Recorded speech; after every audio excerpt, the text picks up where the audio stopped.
And we have an update now on the condition of Pope Francis. The Vatican says the Holy Father is continuing to improve, but he's not out of the woods yet. Seth Doane is live at St. Peter's Square with the latest on his condition. Seth, how is the Pope doing? What's the latest update from the Vatican?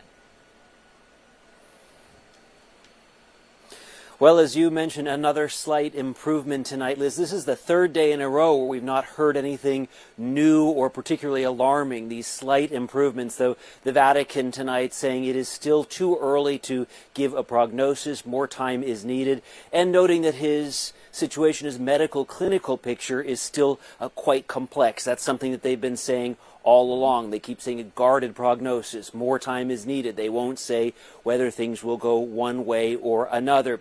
They did add one small detail tonight, that he is getting this high flow oxygen. That's something that we've been hearing in the last several days. But tonight we learned that he's at times using a ventimask, which is one of those masks they had mentioned before. It was the tubes that were used in the nose, and now a mask is also being alternated in administering this. So encouraging news, but with a caution, and that's what we have been hearing. We earlier in the week got the update that that CAT scan that he had was not alarming doctors. They had said it was showing the normal progression of a pulmonary issue, inflammation like he is having. And also, you might remember earlier in the week they had mentioned that early kidney failure, and doctors have been monitoring that and so far have not raised alarm. They say that is not something that they were concerned about. We heard also that the Pope was eating this morning, that he was able to sit up in his chair. We heard in the latest update that he was able to get to the little chapel that's on the 10th floor of his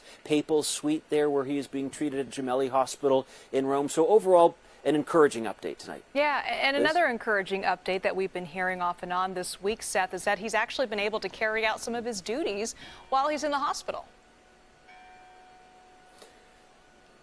Yeah, we saw him. We know he met with Cardinal Parolin, the number 2, the Secretary of State, earlier in the week as they were starting the path towards sainthood for a number of people.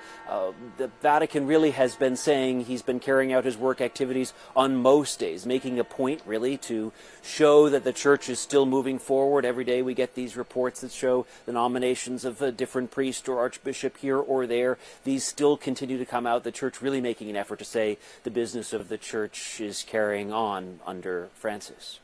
Seth Doane, live for us from Rome. Thank you so much, Seth, for that update.